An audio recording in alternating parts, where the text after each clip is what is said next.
Continuando con el desarrollo de la unidad número 1, vamos a tocar el tema 3. La contabilidad como fuente de información para el análisis y toma de decisiones. La contabilidad. Como todos sabemos, la contabilidad es la ciencia que sirve para procesar información, identifica y mide y comunica toda información económica de la empresa. El objetivo de la contabilidad es evaluar la situación de la entidad. La contabilidad se va a encargar entonces de registrar, procesar y analizar toda transacción económica que se realiza dentro de una entidad. El análisis de los estados financieros sirve como referencia y comparación de los resultados y rendimientos de su empresa versus otras empresas en la misma industria para la toma de decisiones. Los estados financieros vienen a ser pues el resultado final de todo el proceso contable que se ha llevado producto de las operaciones propias de la empresa. Estos estados financieros serán evaluados, serán analizados para que los responsables o la alta dirección puedan pues tomar una decisión correcta y oportuna. Los estados financieros, como todos sabemos, son 4. Tenemos el balance general, el estado de ganancias y pérdidas, el estado de flujo efectivo, el estado de cambios en el patrimonio neto. Estos 4 estados financieros deben ser acompañados con sus notas a los estados financieros. En esas notas a los estados financieros pues se explicará pues el detalle de la conformación de cada uno de los estados financieros correspondientes. Acá hemos preparado un flujograma para indicar cuál ha sido o cuál es el desarrollo que se sigue dentro del proceso contable. Todo proceso contable se da inicio con una transacción comercial. Esta transacción comercial será registrado en una primera parte en los libros auxiliares. Si es una compra, irá al registro de compras. Si es una venta, irá pues al registro de ventas. De ahí va a centralizarse a través de un asiento llamado asiento de centralización en el libro diario. Si la operación que estamos desarrollando ha sido al contado, usaremos pues el libro caja, que también luego se va a centralizar en el libro diario, mediante el asiento de centralización por los ingresos o egresos de caja. Del mismo modo, si utilizamos el banco, tenemos que registrar en un libro auxiliar también llamado libro bancos, que a finalizar el mes habrá que centralizarse en el libro diario. Finalmente, el libro diario va a tener toda la información de manera resumida de las operaciones realizadas durante un mes, un periodo contable, ¿no? En el libro diario se va a centralizar las compras, las ventas, los pagos, los egresos, los ingresos de dinero y de fondos. Luego va a pasar la información del libro diario al libro principal también llamado libro mayor. Entonces, en el libro mayor lo que hacemos es registrar las operaciones, pero a nivel de cuentas. Habrá un folio para la cuenta 10, efectivo y equivalente efectivo, una para la cuenta 12, cuenta por cobrar comerciales, terceros, etcétera, etcétera, ¿no? Cada cuenta va a tener un folio donde se irá registrando de manera correlativa los asientos del libro diario. Del libro mayor se va a trasladar los saldos a una hoja de trabajo llamado balance de comprobación. El balance de comprobación nos va a mostrar la utilidad contable como resultado. Vamos a obtener una utilidad contable, que será el resultado pues de todo el proceso contable previamente registrado en los libros auxiliares y los libros principales, tanto en el diario como en el mayor. Del balance de comprobación, hoja de trabajo, vamos a elaborar los estados financieros. Dentro de los estados financieros tenemos 2 estados financieros que conocemos como estados financieros básicos, que es el balance general y el estado de el estado de ganancias y pérdidas. Estos dos estados financieros son los denominados básicos, pero no son los únicos. Como ya hemos visto, tenemos también el estado de flujo efectivo, el estado de cambio en el patrimonio neto. Finalmente, luego de elaborar los estados financieros, pasaremos a una última etapa, que es el análisis e interpretación de los estados financieros.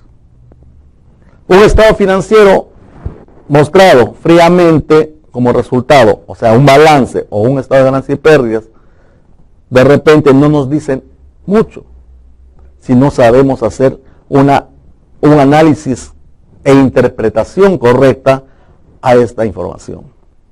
Yo siempre pongo ejemplo en clase, por ejemplo, un ejemplo que siempre me gusta poner cuando dicto este curso.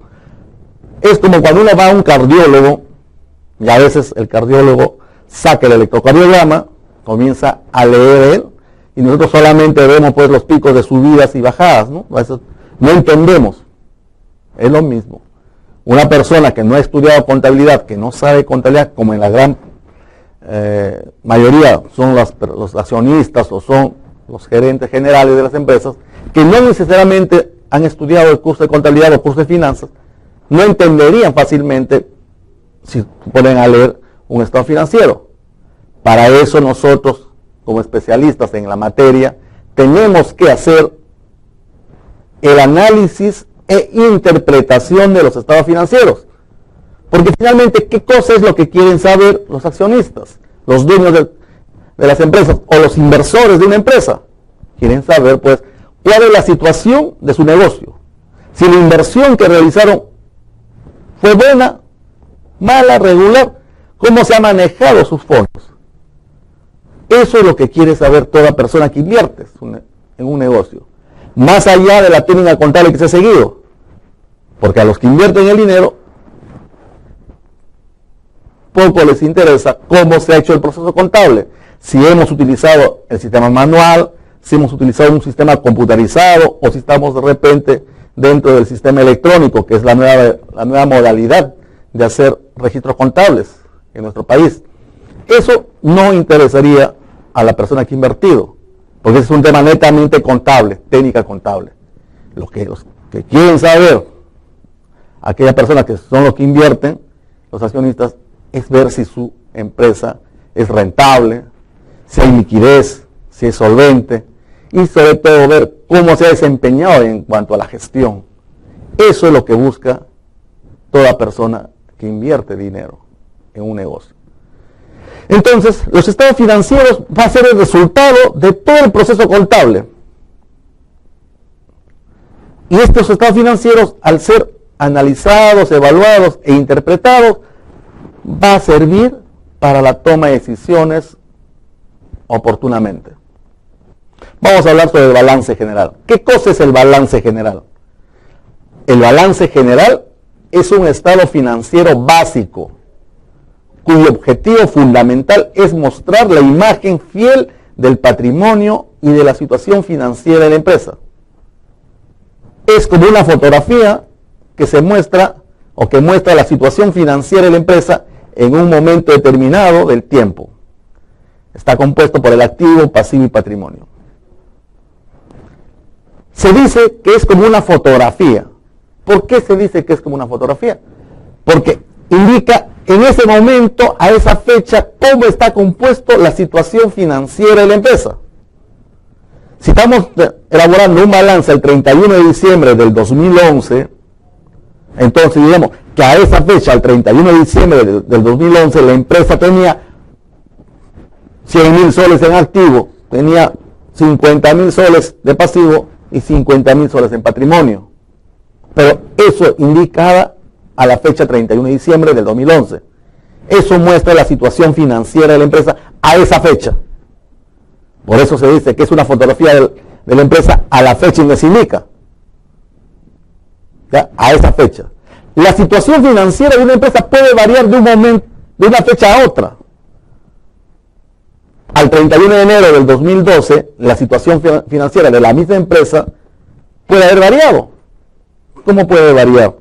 Se puede haber comprado activos, se puede haber pagado deudas, lo cual disminuye el pasivo, se puede haber hecho un incremento de capital, de repente pudo haber habido una distribución de utilidades que ha significado la disminución del patrimonio, o una reducción de capital, que también conllevaría una reducción de patrimonio. Entonces la situación financiera de una empresa va a variar de acuerdo a la fecha. Entonces el balance general es el estado financiero básico que nos va a mostrar la situación financiera de la empresa. Eso es lo que muestra un balance general. Situación financiera de la empresa. ¿Cómo está compuesto el activo, el pasivo y el patrimonio a la fecha que se indica?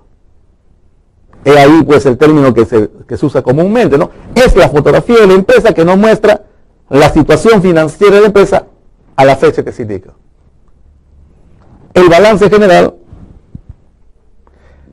está compuesto pues por activo, pasivo, patrimonio. El activo a su vez está dividido en activo corriente, en activo no corriente. El pasivo del mismo modo, tenemos pasivo corriente y pasivo no corriente. Y por último tenemos el patrimonio. El activo corriente se va a dividir también a su vez en activo disponible, en el activo exigible, en el activo realizable. El activo disponible es básicamente la cuenta 10, efectivo y equivalente efectivo, donde estamos hablando de lo que es lo disponible o la liquidez pura. En el exigible tenemos todos los derechos por cobrar, cuentas por cobrar comerciales, otras cuentas por cobrar, cuentas por cobrar accionistas, personal. Todo eso es exigible, es un derecho. En el realizable está todas las cuentas de las existencias, o el elemento 2, de acuerdo al plan contable empresarial, el elemento 2, que abarca mercaderías, que abarca materias primas, etcétera, etcétera, ¿no? Todo eso da activo corriente. Entonces, repito, el activo corriente se clasifica en disponible, exigible y activo realizable. El activo no corriente, a su vez, está dividido en el activo inmovilizado, que viene a ser el activo fijo, ¿no? La cuenta 33, en gran parte. Y también tenemos el activo intangible, que está en la cuenta 34, en el plan contable empresarial, donde va a estar ubicado toda la parte de intangibles. Todo eso es activo no corriente. En el pasivo corriente tenemos las obligaciones por pagar al corto plazo, ¿no? Estará pues la cuenta de tributos, cuenta de remuneraciones, cuentas por pagar comerciales, terceros, otras cuentas por pagar que con vencimiento a menos de 12 meses, obligaciones financieras, la cuenta 45, el plan contable. Todo eso será considerado pasivo corriente. Entonces, la diferencia entre pasivo corriente y no corriente va a ser el tiempo de vencimiento de las obligaciones. Aquellas obligaciones que se van a vencer dentro de los 12 meses será considerado pasivo corriente. Aquellas obligaciones que van a tener más de 12 meses se va a considerar como pasivo no corriente. Finalmente tenemos las cuentas de patrimonio. El patrimonio a su vez está conformado por el capital social de la empresa, o sea, el aporte realizado por los accionistas. Estarán los resultados acumulados y también el resultado del ejercicio. Mostraremos el resultado del ejercicio. Entonces acá vamos a hablar ya de la ecuación patrimonial, la ecuación contable, muy conocida por todos nosotros, que dice, el activo será igual al pasivo más el patrimonio. Esta ecuación se debe cumplir a lo largo de la existencia de toda empresa, de todo negocio. Siempre se va a cumplir que el activo será igual al pasivo más el patrimonio. Cuentas del balance general. Acá hemos hecho un resumen de las cuentas del balance general. ¿Qué cosa es el activo? El activo viene a ser todo lo que posee la empresa, que viene a ser bienes y derechos que posee la empresa. Son los recursos de la empresa, resultado de transacciones de que se esperan beneficios económicos para la empresa. Repito, activo será bienes y derechos. No solamente son bienes, sino también derechos que posee la empresa. Eso es el activo. Y hablando del pasivo, son las obligaciones y deudas que posee la empresa. Son las obligaciones presentes como resultado de hechos pasados, previéndose que su liquidación produzca para la empresa una salida de recursos. Todo pasivo va a generar una salida de recursos a la empresa. El patrimonio neto está constituido por los recursos aportados por los socios o accionistas, los excedentes generados por las operaciones que realiza la empresa. El patrimonio estará conformado pues por la cuenta 50, capital social. También forma parte del patrimonio los resultados del ejercicio, que es la diferencia entre el activo y pasivo. Es el resultado que ha obtenido la empresa durante un ejercicio. El patrimonio no es igual, o sea, no solamente forma la cuenta capital, sino estará capital, estará la cuenta reserva legal o las reservas, en las cuales forman parte de la reserva legal. Está también considerado pues dentro del patrimonio un capital adicional, está considerado excedente de revaluaciones, está también resultados acumulados. Todo esto forma parte del patrimonio. Entonces, repetimos, el balance general tiene tres elementos bien definidos: el activo, el pasivo y el patrimonio. Y se va a cumplir siempre la ecuación contable. Activo igual al pasivo más el patrimonio. Siempre debe darse ese resultado. El otro estado financiero básico es el estado de ganancias y pérdidas. El estado de ganancias y pérdidas es el estado financiero que va a mostrar el resultado del ejercicio. Este es el estado financiero donde se va a mostrar si la empresa ha obtenido ganancias o ha obtenido pérdidas. Este estado financiero tiene dos partes bien marcadas: las cuentas que han generado ingreso y las cuentas que han generado gastos. Entonces, el estado de ganancias y pérdidas, tenemos ingresos y gastos. Y los ingresos estarán dados pues por las cuentas que han generado movimiento de ingresos. En una empresa comercial, obviamente, estarán las cuentas, la principal será ventas, venta de mercaderías. ¿Ya? Entonces, el estado de ganancias y pérdidas es el estado financiero que nos muestra los resultados del negocio, los resultados de la empresa en un periodo determinado, o a la fecha que se indica también el estado financiero.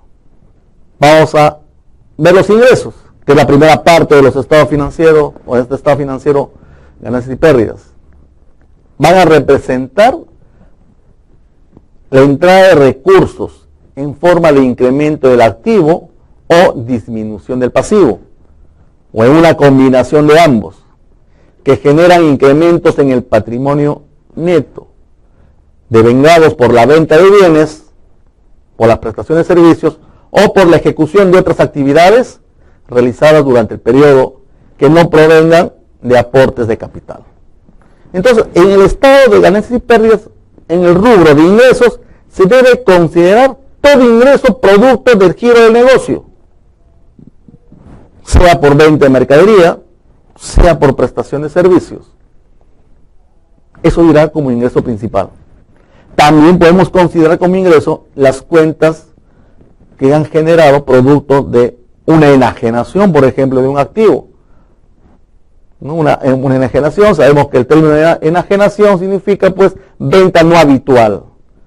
Una enajenación de activo es cuando la empresa por diversos motivos puede tomar la decisión de vender un activo. Por ejemplo, una empresa que se dedica a la venta, compra y venta de artefactos eléctricos, pero dentro de su activo posee una camioneta o dos camionetas, pongamos el ejemplo, dos camionetas. En algún momento, por renovación de flota de transporte, la empresa puede tomar la decisión de vender una de las camionetas. Esa venta es una venta no habitual. No habitual porque no es propio del giro del negocio. A eso se refiere enajenación. Venta no habitual. Al no ser propio del giro del negocio, esa venta no se va a registrar como un ingreso principal en el estado de ganancias y pérdidas, sino dentro del estado de ganancias y pérdidas será considerado como otros ingresos. Otros ingresos. Y contablemente se va a abonar a la cuenta 75, no a la cuenta 70. O sea, no es venta de mercadería, no es prestación de servicios, sino es una enajenación de un activo inmovilizado. Iría a la cuenta 75. Y presentando dentro del estado de ganancias y pérdidas, iría como otros ingresos. Pero finalmente va a sumar todos los ingresos. Entonces, para hacer el estado de ganancias y pérdidas, tenemos que considerar todos los ingresos que se capta, producto de prestación de servicios, venta de mercadería, otros ingresos. No se considerará como parte de los ingresos incremento de capital, ¿no? Nuevos aportes. Eso no se considera dentro del estado de ganancias y pérdidas, sino un incremento de capital va a mover solamente cuentas de balance. Se verá mostrado en el balance o en el estado financiero, que lo vamos a ver dentro de un momento, llamado cambio en el patrimonio neto. ¿Ok? Muy bien. Vamos a ver los gastos. Los gastos que forman parte del estado de ganancias y pérdidas representan flujo de salida de recursos en forma de disminución de activo o incrementos de pasivo, o una combinación de ambos, que van a generar la disminución del patrimonio neto, producto del desarrollo de actividades como administración, comercialización, investigación, financiación y otros, realizados durante el periodo que no provengan de retiro de capital o de utilidades. Muy bien. Al igual que los ingresos, aquellos gastos que se deben considerar en el estado de ganancias y pérdidas son aquellos gastos productos del giro del negocio. Gastos propios del negocio, como son los gastos de administración, gastos de venta, gastos financieros, que han servido para que se genere el negocio. Habrán algunos gastos extraordinarios que no son producto del negocio. Por ejemplo, cuando se da de baja un activo, por la venta de un activo, tenemos que generar el costo neto de enajenación del activo, para seguir con el ejemplo de la venta de la camioneta. Cuando realizamos la venta de la camioneta, esa camioneta ya dejó de pertenecer a la empresa. Tenemos que dar de baja de nuestros activos la camioneta. Y esto genera un asiento contable. ¿Cuál será el asiento contable? Tenemos que abonar la cuenta 33.4, donde está registrado el valor en libros de la camioneta, que es el activo. Ahora la abonamos.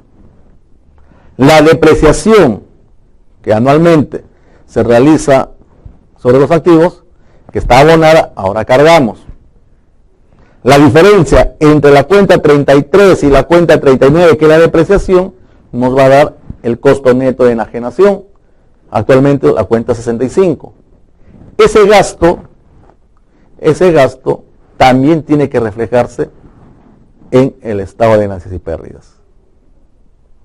Entonces los gastos no solamente van a ser los propios giro del negocio, sino también habrá pues gastos excepcionales, gastos extraordinarios, que no tienen que ver directamente con el giro del negocio, pero se tiene que considerar para efecto de determinar los resultados del ejercicio. Entonces vamos a ver acá que también dentro de los gastos estamos considerando gastos por depreciación, gastos de provisiones de CTS, vacaciones, son gastos que no generan un desembolso de dinero. No hay salida de dinero, pero para efectos de determinar la utilidad del ejercicio, se tienen que considerar. Porque, recordemos, el estado de ganancias y pérdidas es el estado financiero que nos va a mostrar resultados del ejercicio. Y para eso tenemos que incluir también aquellos gastos que no generan flujo o salida de dinero. Dentro de ellos están las provisiones conocidas como la depreciación, la CTS, vacaciones, etc. ¿Okay? Entonces, todo ese conjunto de gastos se tendrá que registrar en el estado de ganancias y pérdidas. Finalmente, vamos a obtener en el estado de ganancias y pérdidas la utilidad del ejercicio, la utilidad del periodo, o el resultado, porque no solamente puede ser utilidad, porque puede darse que la empresa esté en pérdida. Entonces, hablemos de resultados, ¿no? Resultado del ejercicio. Recordemos la estructura de manera rápida de un estado de ganancias y pérdidas. Tenemos, en primer lugar, las ventas menos coste de ventas nos da utilidad bruta. Ventas menos coste de ventas, utilidad bruta. A esta utilidad le restamos los gastos de operación. Dentro de los gastos de operación estamos considerando los gastos de venta y los gastos administrativos. Entonces, utilidad bruta menos gastos de operación nos da utilidad de operación. A la utilidad de operación le sumamos los ingresos financieros, le sumamos otros ingresos, donde podemos poner ahí la venta de la camioneta, la enajenación de la camioneta, le restamos los gastos financieros y otros gastos, donde obviamente estará también el costo neto de enajenación del activo vendido, y llegamos a la utilidad antes de participaciones e impuestos. Entonces, de manera sucinta decimos, ventas menos costo de ventas, utilidad bruta. Utilidad bruta menos gastos operativos, utilidad operativa.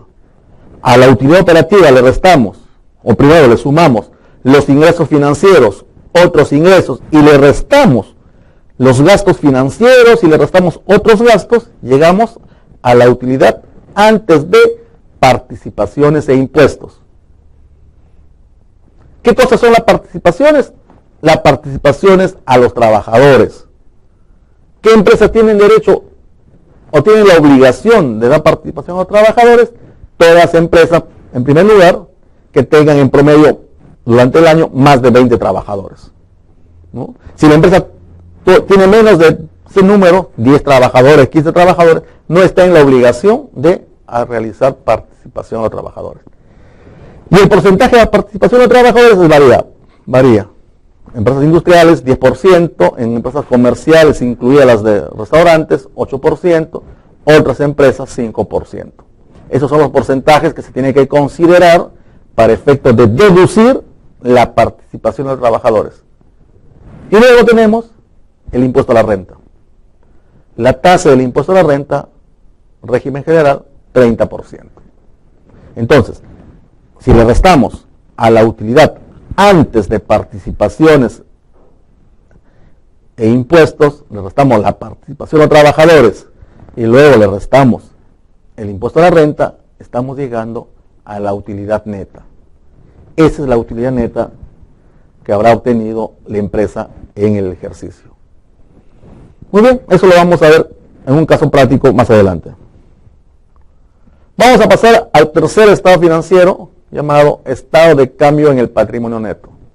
Este estado financiero va a mostrarnos las variaciones ocurridas en las distintas cuentas patrimoniales, como el capital, capital adicional, acciones de inversión, etcétera, revaluación, las reservas y resultados acumulados durante un periodo determinado.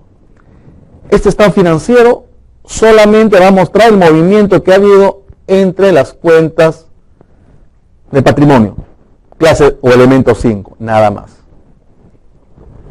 Si la empresa hizo distribución de utilidades, si la empresa capitalizó utilidades no distribuidas, si la empresa realizó reservas, si la empresa realizó una revaluación, generó un excedente de revaluación, todos esos cambios se deben mostrar en ese estado financiero. Si ha habido una distribución de utilidades, ha disminuido la cuenta 59, se debe mostrar en este estado financiero.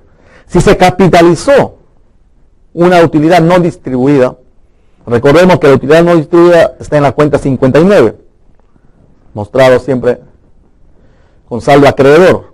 Si yo capitalizo o hago incremento de capital vía capitalización de utilidades no distribuidas, tengo que cargar la cuenta 59 y abonar a la cuenta 50. ¿Esto qué significa? Está disminuyendo la cuenta 59 y está incrementándose la cuenta 50. Recordemos que cada vez que se carga una cuenta de patrimonio significa disminución. Cada vez que se abona a una cuenta de patrimonio se está incrementando. Acá, ¿qué estoy haciendo? Estoy disminuyendo la cuenta 59 porque estoy capitalizando esa utilidad no distribuida, y al abonar a la cuenta 50 estoy incrementando mi cuenta de capital. Esos cambios se deben mostrar en este estado financiero llamado estado de cambios en el patrimonio neto. El cuarto estado financiero es el estado de flujo de efectivo. Muestra el efecto de los cambios de efectivo y equivalente efectivo en un periodo determinado. Similar al estado financiero anterior, el estado de flujo efectivo solamente va a mostrarnos el movimiento de las cuentas que hayan generado, pues, ingreso y salida de efectivo o equivalente efectivo. En otras palabras, la cuenta 10. ¿Qué cosa ingresó la cuenta 10 y qué salió de la cuenta 10? Debe mostrarse por separado lo siguiente. Primero, el estado de flujo efectivo se ha dividido en tres actividades: actividad de operación, actividad de inversión y actividades de financiamiento. Entonces, el estado de flujo efectivo nos va a mostrar de manera separada lo siguiente: los flujos de efectivo y equivalente efectivo de las operaciones de actividad de operación. Nos va a mostrar en este primer rubro de dónde provienen los ingresos de las actividades de operación. Acá tenemos venta de mercaderías, tenemos cobranza a cuentas de clientes, cobro de préstamos, o sea, todo ingreso producto del giro del negocio será considerado como parte de actividad de operación. Entonces, en esta primera parte tenemos que mostrar los ingresos, de dónde provienen, y también vamos a indicar los gastos de operación, dónde se gastó, dónde fue a parar el efectivo producto de las actividades de operación. Y el primer concepto será, pues, compra de mercadería, pago de remuneraciones, pago de beneficios sociales, etcétera, ¿no? Gastos propios del negocio. O sea, por separado nos va a mostrar el flujo de efectivo, las actividades de operación, que tendrán que ver solamente con actividades propias del negocio. Nada más. Luego mostrará por separado las actividades de inversión. En actividades de inversión se considera, por ejemplo, como ingreso la enajenación de activos, porque es un ingreso. Pongamos el ejemplo de la venta de camioneta. Esa venta de camioneta ha generado un ingreso para la empresa, pero ese ingreso no lo puedo considerar yo como una actividad de operación porque no es propio del negocio. Entonces, en este estado de flujo efectivo lo voy a colocar, lo voy a mostrar en actividades de inversión. Y los gastos también tienen que ver con aquellas actividades que no son propias del giro del negocio. Por ejemplo, compra de activos, sean tangibles o intangibles, se debe mostrar por separado a las actividades de operación. Entonces, la compra de un activo irá, pues, en actividades de inversión. Siempre mostrar por separado los ingresos y los gastos. Y el tercer grupo el tercer grupo que tenemos que mostrar es pues las actividades de financiamiento. ¿Qué consideramos en actividades de financiamiento como ingreso? Préstamo bancario. Los préstamos que se adquiere del sistema financiero. Cuenta 45, obligaciones financieras. Ingresó dinero a la cuenta 10, pero me generó un pasivo, a 45. Ese ingreso, por producto del préstamo, irá como actividad de financiamiento. Y cuando se realicen los pagos, o sea, los desembolsos, la salida de dinero, irá también considerado como gastos o egresos de efectivo en el rubro actividad de financiamiento. Cargamos la 45, vamos a la cuenta 10, salida de dinero. Está saliendo dinero de nuestra cuenta efectivo y equivalente efectivo. Esa salida de dinero se debe mostrar en el rubro actividades de financiamiento. Finalmente, sumamos los tres saldos, tanto de actividades de operación, actividades de inversión y actividades de financiamiento, y vamos a determinar cuál ha sido pues el flujo neto del efectivo, que será el saldo de la cuenta 10, que figura en nuestro balance de comprobación. O sea, el resultado final del flujo, el estado de flujo efectivo, debe ser el saldo de la cuenta 10, efectivo y equivalente efectivo, que debe estar reflejado en el estado, debe estar reflejado en la hoja de trabajo llamado balance de comprobación. Entonces, para hacerlo de manera resumida esta parte, los cuatro estados financieros, balance general, os va a mostrar la situación financiera de la empresa, o sea, su activo, pasivo y patrimonio. El estado de cambio y patrimonio, el estado de ganancias y pérdidas es el estado financiero que muestra el resultado del negocio, si ha habido ganancias o ha habido pérdidas. El estado de cambio y patrimonio neto es el estado financiero que nos va a mostrar los cambios que se han producido solamente en las cuentas patrimoniales. Y el último estado financiero que hemos visto, flujo efectivo, nos va a estar mostrando los ingresos o el movimiento de la cuenta 10, dividido en tres actividades: operación, inversión y financiamiento. Tres actividades en el torno o en el cual se debe desenvolver toda la actividad de la empresa. ¿Ya? Finalmente, estos estados financieros deben estar acompañados con notas a los estados financieros. ¿Qué vienen a ser las notas a los estados financieros? Son notas explicativas de cómo estará conformado los saldos de los diversos rubros de los estados financieros. Recordemos que los estados financieros se presentan a manera de rubros. Por ejemplo, en el balance general, en la parte del activo tenemos el primer rubro, dice efectivo y equivalente efectivo. ¿Qué incluye esto? La cuenta 10 de caja, la cuenta 10.4 de las cuentas corrientes. Si ponemos un ejemplo, si la empresa tiene en caja 10.000 soles, tiene 10.000 soles en el banco de crédito y otros 10.000 soles en el banco continental, la suma de los tres, que sería 30.000 soles, sería el saldo de la cuenta efectivo y equivalente efectivo. Eso sería lo que se demuestra en el balance de comprobación y eso lo estaría mostrando en el balance general. 30.000 soles como saldo. Mediante la nota a los estados financieros del balance general, nota explicativa, explicaremos ahí cómo está conformado este saldo. O sea, mediante nota a los estados financieros se mostrará pues que el saldo del efectivo y equivalente efectivo está conformado por lo siguiente: efectivo en caja 10.000, saldo en el banco de crédito 10.000, saldo en el banco continental 10.000, sumado 30.000. O sea, mediante las notas explicativas podemos interpretar mejor el estado financiero también, ¿no? Ver los saldos. Igual, en cuentas por cobrar comerciales, en el balance general solamente es un monto, 200.000, cuenta por cobrar. Y de repente el accionista o el socio de la empresa dice: ¿y quién me debe? ¿Cómo sé quién me está debiendo? Las cuentas por cobrar comerciales, sabemos, abarcan dos cuentas, ¿no? las facturas por cobrar, o comprobantes, y otro comprobante por cobrar, que es la cuenta 12.1, y las letras por cobrar, que es la 12.3.